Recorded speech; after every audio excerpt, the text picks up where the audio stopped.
सरकारी Munna YouTube channel पर आप सभी का हार्दिक अभिनंदन। वन नेशन वन इलेक्शन, एक देश एक चुनाव। आखिर क्या है एक देश एक चुनाव? इस पर इतना बवाल क्यों मचा हुआ है? वन नेशन वन इलेक्शन को मंजूरी दे दी गई है मोदी कैबिनेट में। मोदी कैबिनेट में वन नेशन वन इलेक्शन को मंजूरी दे दी गई है। देश में एक देश एक चुनाव को आज मोदी कैबिनेट से मंजूरी मिल गई। वन नेशन वन इलेक्शन के लिए कमेटी बनाई गई थी, जिसके चेयरमैन पूर्व राष्ट्रपति रामनाथ कोविंद थे। रामनाथ कोविंद इसके चेयरमैन बनाए गए थे। इस रिपोर्ट में आज मोदी कैबिनेट को दी और उसे सर्वसम्मति से मंजूर कर दिया गया है। हालांकि इसके बाद आगे का सफ़र आसान नहीं होने वाला है। इसके लिए संविधान संशोधन और राज्यों को भी मंजूरी जरूरी है। इसमें बताया गया है कि इसमें राज्य का भी हाथ हो सकता है।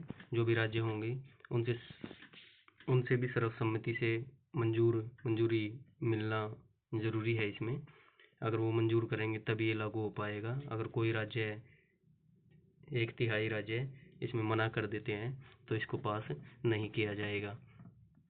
हालांकि इसके बाद आगे का सफ़र आसान नहीं होने वाला है, जिसके बाद ही इसे लागू किया जाएगा। वन नेशन इलेक्शन यानी एक देश एक चुनाव को मोदी कैबिनेट से मंजूरी मिलने के बाद केंद्रीय मंत्री अश्विनी वैष्णव ने कहा कि हाई लेवल कमेटी की सिफारिशों को मंजूर कर लिया गया है। सिफारिशों को तो मंजूर कर लिया गया है। उन्होंने कहा कि 1951 से 1967 तक देश में एक चुनाव, सारे के सारे चुनाव थे जो वो एक साथ ही होते थे। 1951 से 1967 तक एक साथ सारे चुनाव होते थे। इस अगले महीने में इस पर आम सहमति बनाने की कोशिश जारी की जाएगी। ये पास तो कर लिया गया है, लेकिन जब तक इसमें राज्य शामिल नहीं होंगे तब तक इसको लागू नहीं किया जा सकता है। इसमें कुछ राजनीतिक दल भी शामिल थे, जिसमें 47 में से 32 राजनीतिक दल इसमें शामिल हुए। समिति ने पूर्व मुख्य न्यायाधीशों, हाई कोर्ट के मुख्य न्यायाधीशों, चुनाव आयुक्तों और राज्य आयुक्तों से भी बात कर ली है।